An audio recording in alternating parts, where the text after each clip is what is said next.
muchas ganas de empezar y de ayudar al equipo y de que esto empiece ya.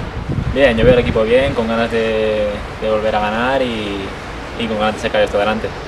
Las sensaciones son buenas, tanto a nivel de compañerismo como a nivel de equipo. Yo veo buen equipo y la verdad que muy contento de estar aquí.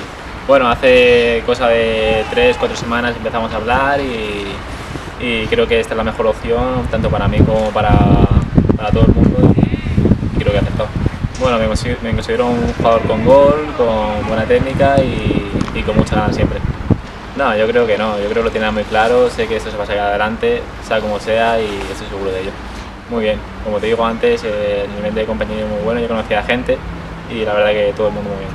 Lo que me han transmitido tanto el director deportivo como el míster y el club en sí ha sido mucha confianza, a pesar de venir de lesión y por desgracia no sin contar con minutos, pero eso, yo estoy con muchas ganas y seguro que le voy a devolver la confianza que ellos han depositado. Me encuentro bien psicológicamente y físicamente muy bien para ayudar al equipo.